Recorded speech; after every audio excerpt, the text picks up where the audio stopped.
Marcus Kane had perfected the art of being exactly what everyone expected him to be. At 25, with his sharp jawline and the kind of effortless charm that made waitresses slip him their numbers with the check, he was the poster child for modern masculinity. His apartment walls were decorated with photos of him at parties. Arms draped around different women, each one beautiful, each one temporary. What nobody knew was that behind the confident smirk and practiced bedroom eyes lived a man who had never let anyone pass the surface. Every kiss had been calculated, every touch measured, every relationship engineered to end before it could begin. He was saving himself for something real, something worth breaking his own rules for, though. He'd rather die than admit it. The irony wasn't lost on him. Marcus Kane, the man who could supposedly have anyone, was still waiting for someone worth having. Friday night at Velvet, the upscale bar where he held court every weekend, Marcus leaned against the polished mahogany. Watching his reflection in the mirror behind the bottles, the amber lighting caught the gold flecks in his brown eyes, and he adjusted his black button-down just enough to look effortlessly put together. This was his stage, his carefully constructed theater of masculinity. Another whiskey neat? Bartender Jake already knew the answer. Make it a double. Tonight felt different. There was an electricity in the air, a sense that something was about to shift. Marcus had learned to trust these feelings. They'd kept him alive during his years in the military, and they'd kept his heart intact during his years of careful emotional warfare with the opposite sex. She walked in at exactly 9:47 p.m. Marcus knew because he glanced at his watch the moment. The entire bar seemed to tilt on its axis. Sophia Chen moved like water through the crowd, her black dress simple but devastating, her long dark hair catching.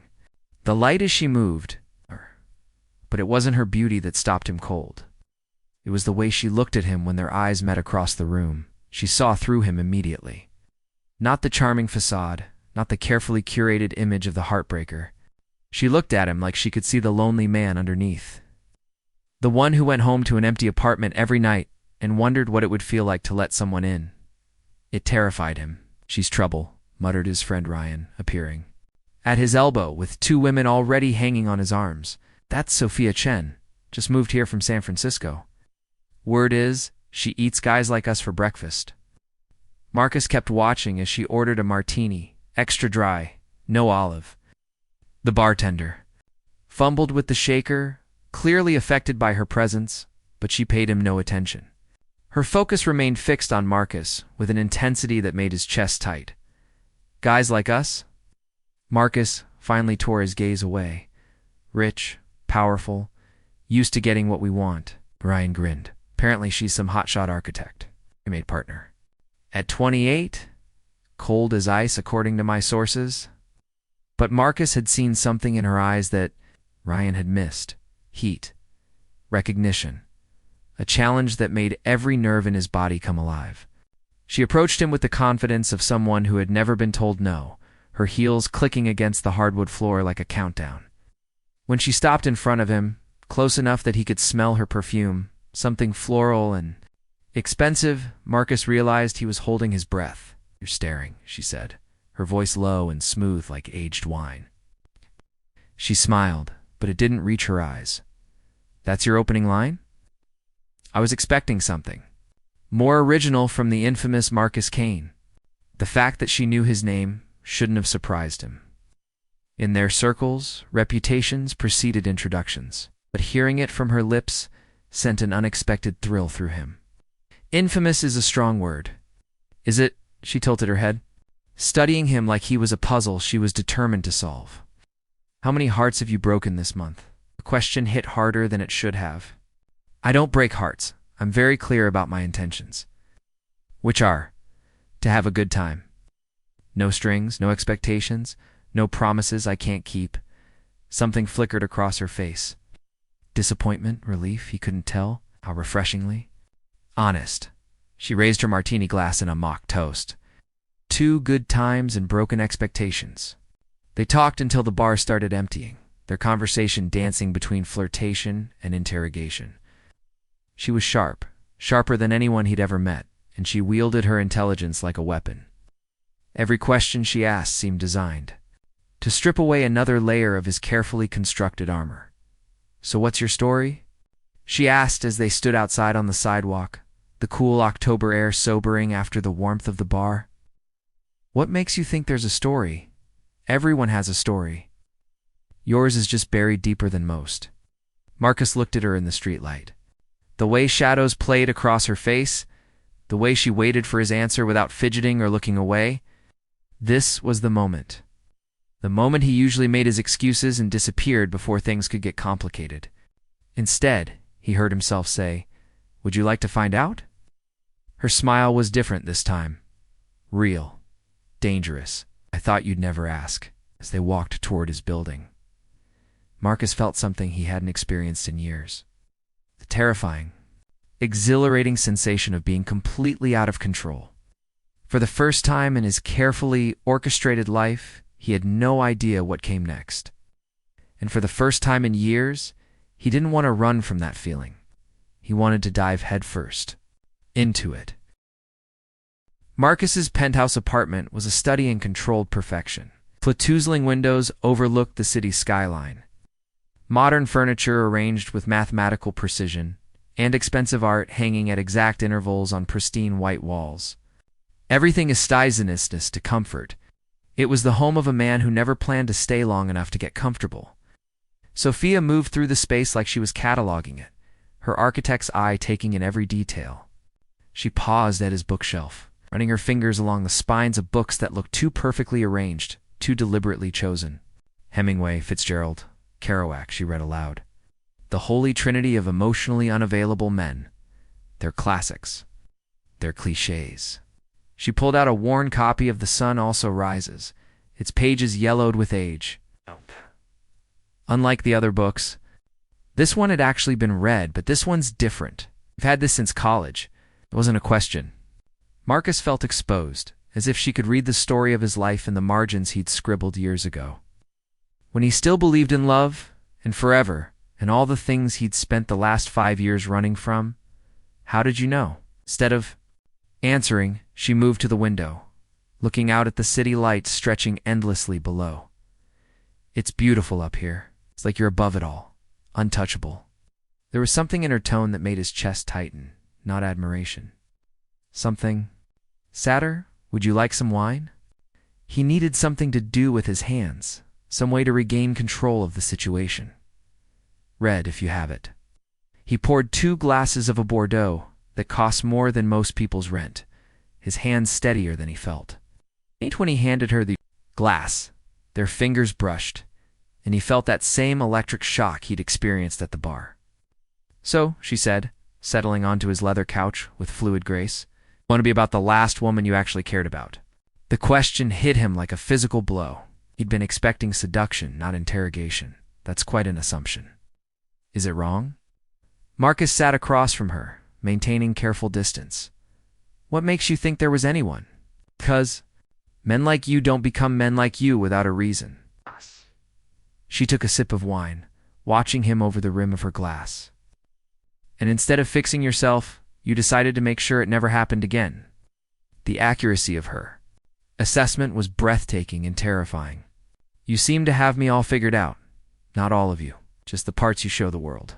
She leaned forward, and he caught another hint of her perfume. "The interesting parts are the ones you're hiding."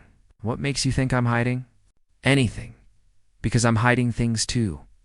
The admission hung between them like a confession.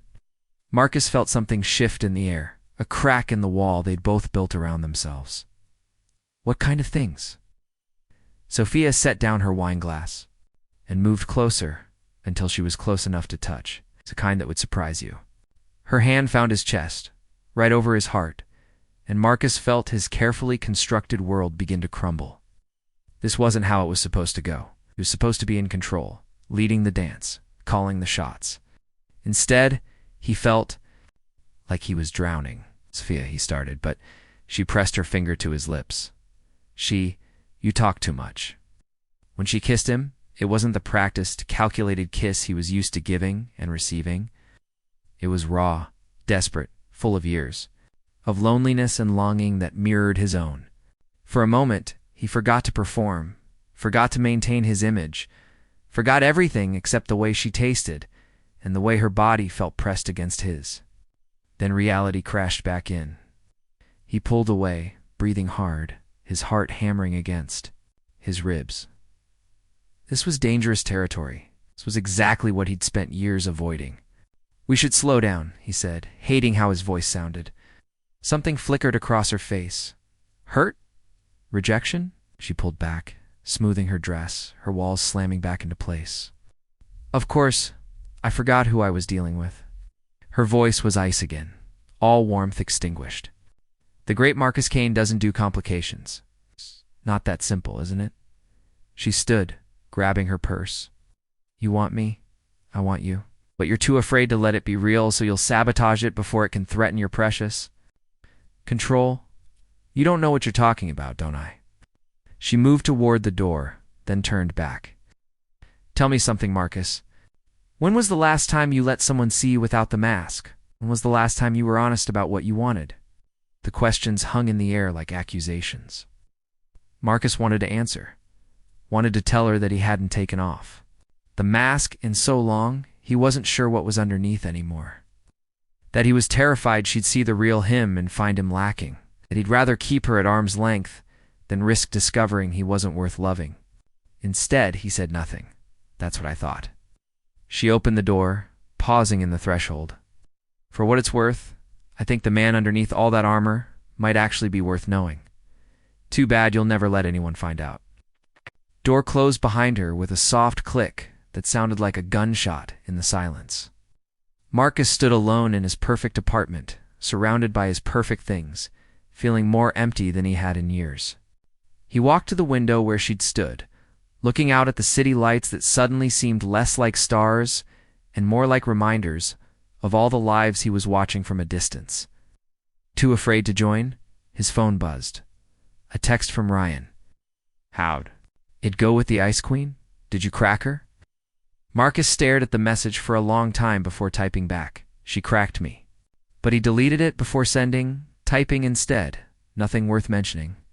The lie tasted bitter in his mouth, but it was easier than admitting the truth. That for the first time in years, someone had seen through his carefully constructed facade and found him wanting. That he'd had a chance at something real and had thrown it away because he was too much of a coward to take the risk. He poured himself another glass of wine and tried to pretend he didn't care that she was gone. But the apartment felt different. Now emptier. Like she'd taken something with her when she left. Something he wasn't sure he'd ever get back. 3 weeks passed like a fever dream.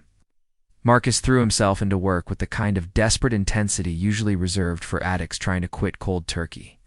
He closed 2 major deals, restructured his entire investment portfolio, and put in 14-hour days at the office until his assistant started leaving subtle hints about work-life balance, meant no amount of spreadsheets and conference calls could erase the memory of Sophia's kiss, or the way she'd looked at him when she said, "Goodbye."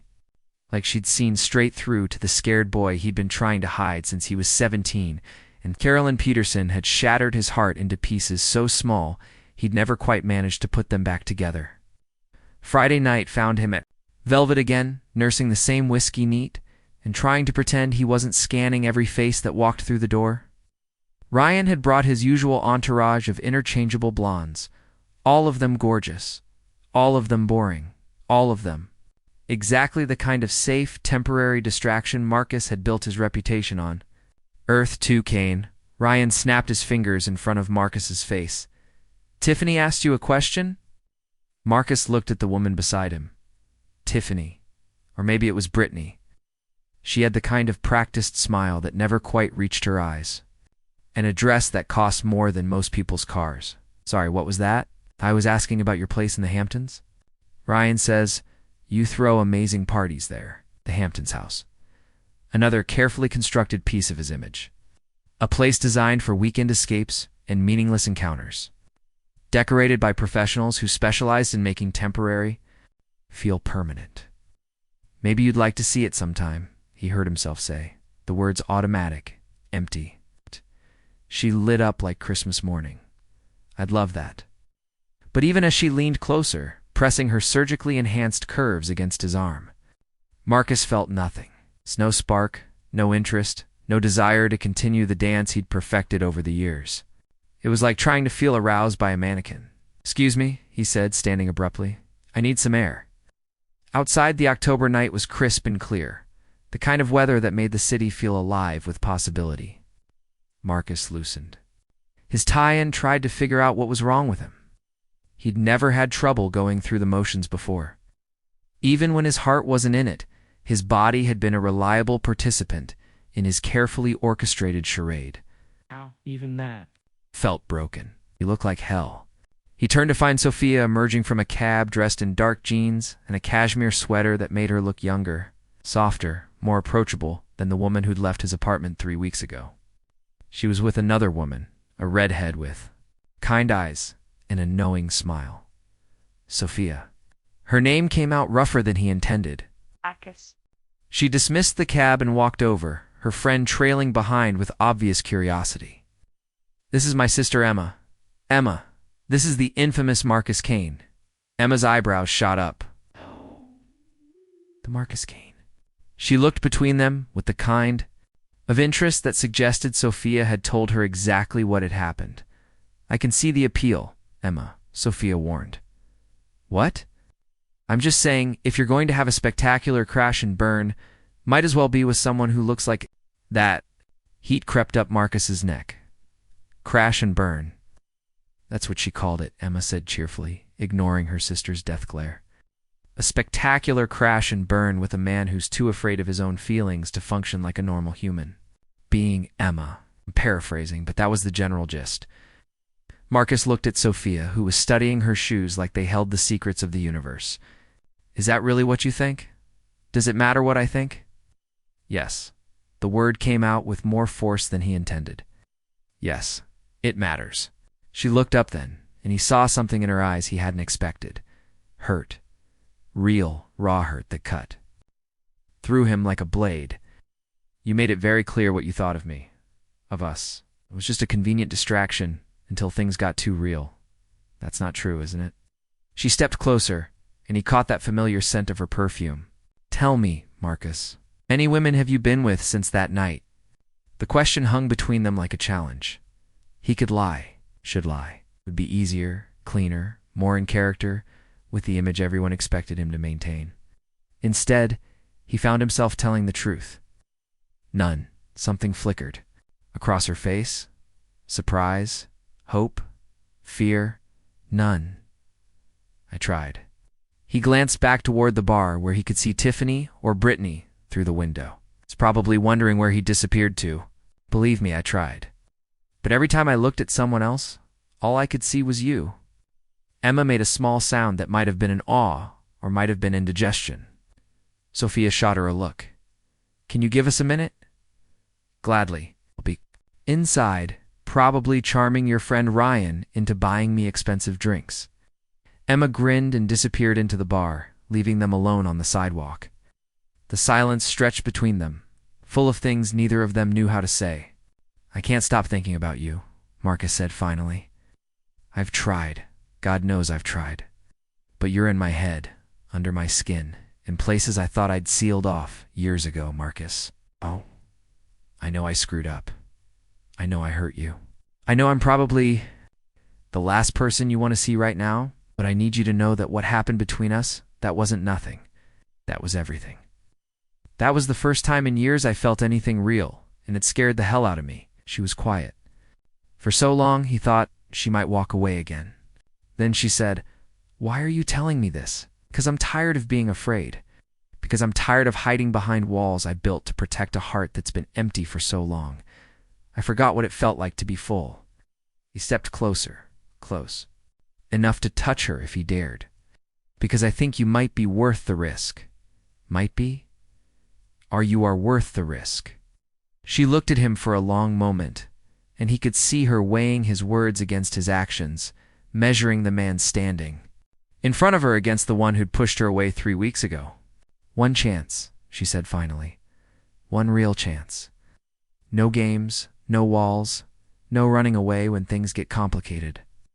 One chance. I mean it, Marcus. If you've hurt me again, if you disappear the moment this gets real, I'm done. No second chances." No dramatic reconciliations, no happily ever after, just done. The weight of her ultimatum settled over him like a mantle, and this was it. It's the moment he'd been running from his entire adult life.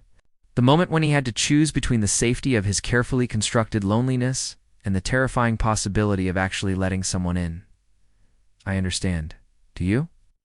She moved closer until he could feel the warmth radiating from her body.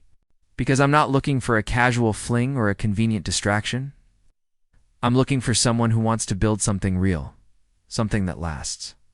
The word lasts hit him like a physical blow, forever. Commitment. All the things he'd spent years avoiding. All the things he suddenly realized he wanted more than his next breath. So am I, he said, and meant it. This time, when she kissed him, it felt like coming home and jumping off a cliff at the same time. Terrifying and exhilarating and more real than anything he'd felt in years. When they broke apart, both breathing hard, she smiled at him with something that looked dangerously like hope. So what now? Marcus looked at her. This woman who'd seen through all his defenses and somehow decided he was worth saving, and felt something shift inside his chest, something that had been frozen for years finally beginning to thaw. Now we find out if the man underneath the mask is someone worth knowing. 6 months into their relationship, Marcus thought he understood what happiness felt like. Sunday mornings in Sophia's apartment, smaller and warmer than his sterile penthouse. Drinking coffee she made too strong while she worked on architectural drawings spread across her kitchen table. The way she hummed unconsciously when she was concentrating. The way she fit perfectly against his chest when they watched old movies on her worn leather couch. It was domestic in a way that should have terrified him, but instead felt like the first deep breath he'd taken in years. Then Caroline Peterson called. Marcus stared at his phone, watching the name flash on the screen like a ghost materialized in his living room. He hadn't heard from her in 8 years, not since the day she'd told him she was marrying his college roommate, that what they'd had was just a phase, that he needed to grow up and stop believing in fairy tales. Are you going to answer that? Sophia looked up from her laptop, where she was reviewing blueprints for a new museum project. It's nobody important, but the damage was done. The call went to voicemail, and Marcus felt the familiar walls beginning to rebuild themselves, brick by brick, like a reflex he couldn't control. Marcus. Sophia closed her laptop, giving him her full attention. What's wrong? You look like you've seen a ghost. Nothing. Just work stuff. The lie came so easily it scared him. This was exactly what he'd promised he wouldn't do. No walls, no running away, no reverting to the man he'd been before her. But Caroline's name on his phone had triggered something. Primal, a survival instinct that screamed at him to protect himself before he could be hurt again. Later that night, alone in his apartment, he listened to the voicemail. Marcus, it's Caroline. I know it's been a long time, but I'm in town for a conference, and I was hoping we could talk. There are things I need to tell you, things I should have said years ago. I'm staying at the Plaza, room 1247. I hope you'll call. Her voice was exactly the same, soft, sweet, with that slight southern accent that had once made his 19-year-old heart race. But hearing it now felt like looking at a photograph of someone he used to know. Interesting, but not particularly affecting. He should have deleted the message. Should have gone back to Sophia's apartment and told her about Caroline, about the woman who'd shaped his fear of commitment, about why hearing from her had rattled him so badly. Instead, he found himself in the Plaza's elevator, riding up to the 12th floor like a man walking toward his own execution. Caroline opened the door wearing a white hotel robe, her blonde hair longer than he remembered, her blue eyes bright. With tears, she looked older, softer around the edges, but still beautiful in that effortless way that had once made him believe in forever. You came. I shouldn't have. But you did. She stepped aside to let him enter. The suite was elegant, expensive, filled with flowers that suggested her husband had money. You look good, Marcus. Really good. You said you had something to tell me. She gestured toward the sitting area, but he remained standing by the door. Keeping his distance, something about this felt wrong, dangerous, like standing too close to a cliff edge. David and I are getting divorced. The words should have meant something. 8 years ago, they would have meant everything. Now they Felt like information about a stranger's life. I'm sorry to hear that, are you? She moved closer, and he caught a whiff of her perfume. Same one she'd worn in college, the one that used to make him dizzy with want.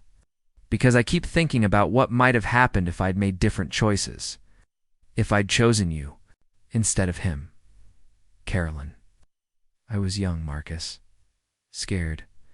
My parents wanted me to marry someone stable, someone safe.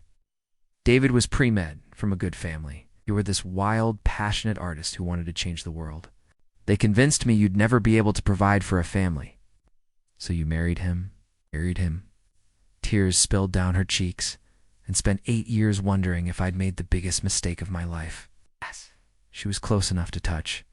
Now, close enough that he could see the flecks of gold in her blue eyes. Could remember exactly how it felt to kiss her under the oak tree behind their dorm. Young and reckless, and absolutely certain they'd be together forever, I've thought. About you every day for 8 years, she whispered. Every single day. And then she was kissing him, her hands tangled in his hair. Her body pressed against his the way it used to be when they were 20, and the world was full of infinite possibility. For a moment, Marcus felt 19 again, felt the ghost of old love, old pain, old dreams that had died when she walked away. Then he thought about Sophia, about the way she laughed at his terrible jokes, about the way she challenged him to be better than he was, about the way she looked at him like he was worth loving, not despite his flaws, but because of them. He pulled away. I can't do this. Caroline's face crumpled. Marcus, please. I know I hurt you, but we could start over. We could have what we should have had years ago. The word came out stronger than he felt. We couldn't. Why not? Don't you still love me? The question hung between them like a test. Did he still love her? Part of him would always love the memory of who she'd been to him, the girl who'd taught him what heartbreak felt like. But the woman standing in front of him was a stranger wearing a familiar face. I did love you. For a long time, I thought. I always would. But that was a different person's love, a different person's life. You're with someone else. It wasn't a question. She could see it in his face, in the way he'd pulled away from her kiss. Yes. Do you love her? The question hit him like a physical blow. Did he love Sophia? He'd been so careful not to examine his feelings too closely, so afraid of naming what was growing between them that he'd never allowed himself to put words to it. But standing in this hotel room, faced with the ghost of his past, the answer crystallized with startling clarity. Yes, I love her. Saying it out loud felt like stepping off a cliff. Terrifying and liberating, and absolutely right. Carolyn sat down heavily on the bed, her shoulders shaking with silent sobs. I'm too late. You were too late 8 years ago. You were too late the moment you chose someone else over what we had. I was 22, Marcus. I was scared and stupid. And I let other people make my decisions for me. I know. And he did know. He understood now, in a way his 19-year-old self never could have. That people made choices based on fear, that love wasn't always enough, that sometimes timing mattered more than feeling. But you can't undo 8 years. You can't unmake the choices that brought us here, so that's it? You're just going to walk away? Marcus looked at her, this woman who'd once been his entire world, and felt nothing but a deep, abiding sadness for the time they'd both lost. Yeah, that's it. He was halfway to the door when she called his name. Marcus. He turned back. I hope she knows how lucky she is. She doesn't know anything yet. I haven't told her. Caroline's laugh was bitter. You haven't told the woman? You love that you love her? It's complicated. No, it's not. It's the simplest thing in the world. She wiped her eyes with the back of her hand. Don't make the same mistake I did. Let fear keep you from the life you want. Outside the hotel, Manhattan pulsed with late-night energy, but Marcus felt like he was moving through a dream. His phone buzzed with a text from Sophia. Missing you. Come over. Stared at the message for a long time, Caroline's words echoing. In his head, don't let fear keep you from the life you want. The life he wanted was 20 blocks away, probably wearing one of his old t-shirts and falling asleep over her laptop. The life he wanted was Sunday morning coffee and terrible movies, and the kind of love that grew stronger instead of weaker with time. The life he wanted was Sophia. Marcus hailed a cab and gave the driver her address, his heart hammering against his ribs. It was time to stop being afraid. Time to stop protecting himself from a future that might hurt and start building toward one that might heal. Time to tell her he loved her and find out if she loved him back. The cab pulled up to her building, and Marcus saw her silhouette in the window, backlit by the warm glow of her apartment. She looked up as he paid the driver, and even from the street, he could see her smile. He climbed the stairs to her apartment 2 at a time, key in hand, heart full of words he'd never been brave enough to say. This was it. The moment that would determine whether he spent the rest of his life hiding behind walls or tearing them down. The moment that would decide everything.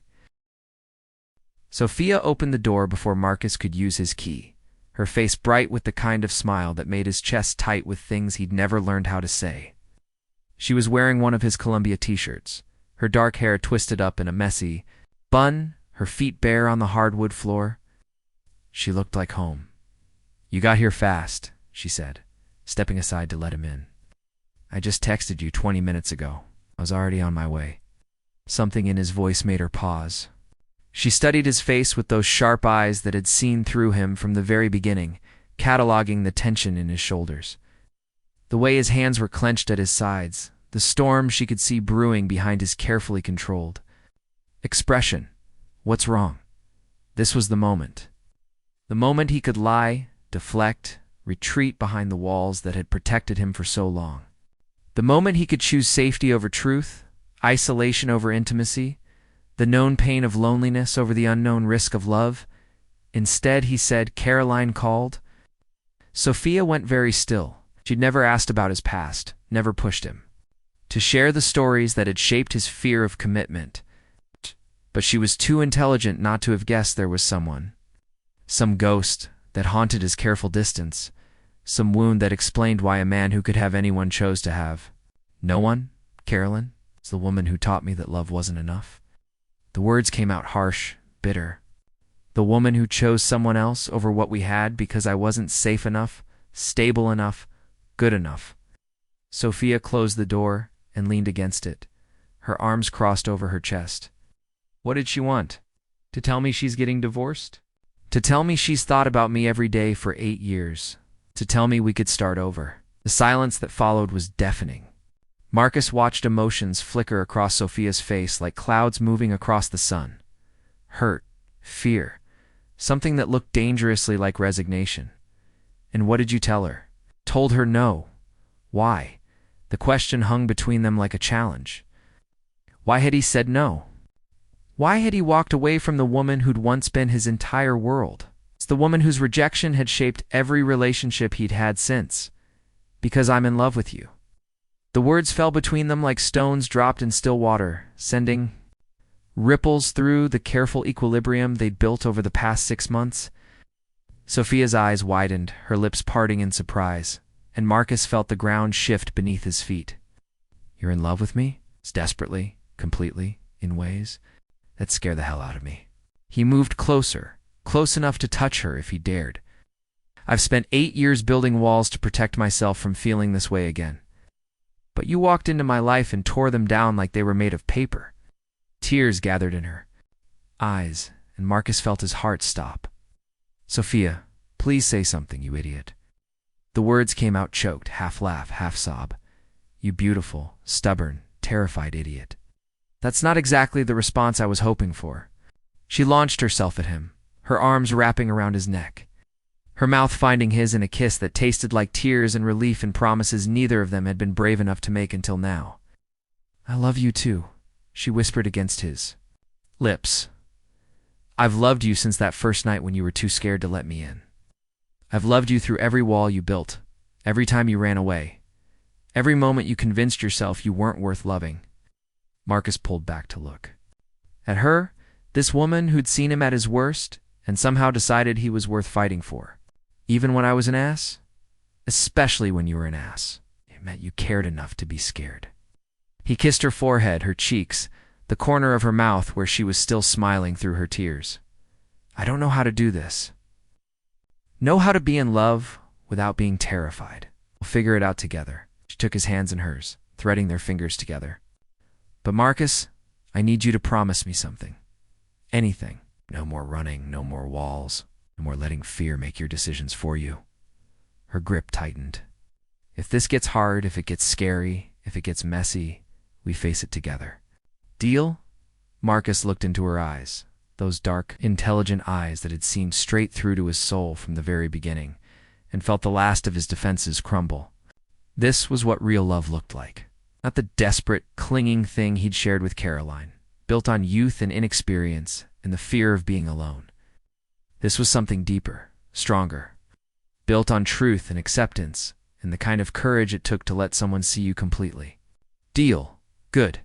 She smiled, that brilliant smile that had stopped his world the first night they met.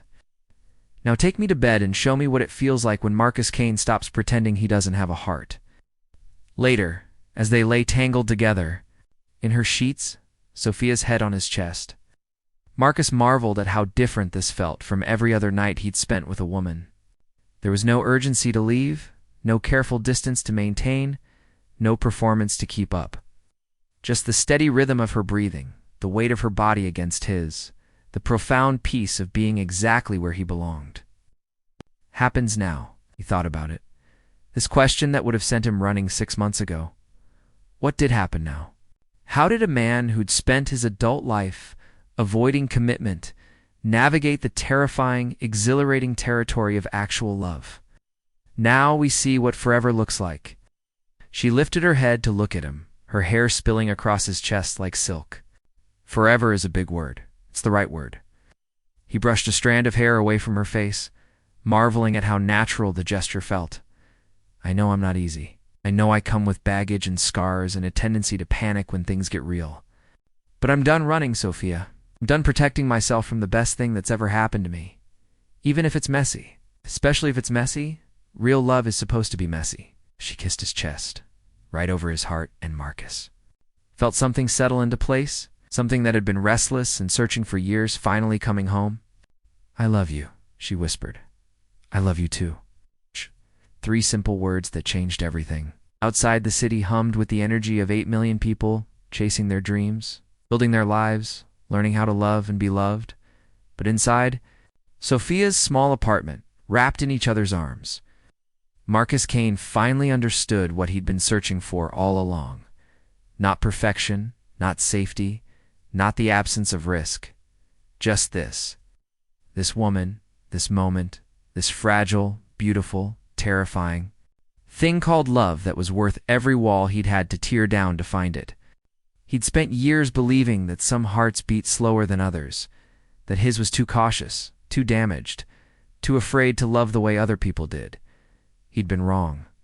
His heart had just been waiting for the right person to teach it how to beat properly.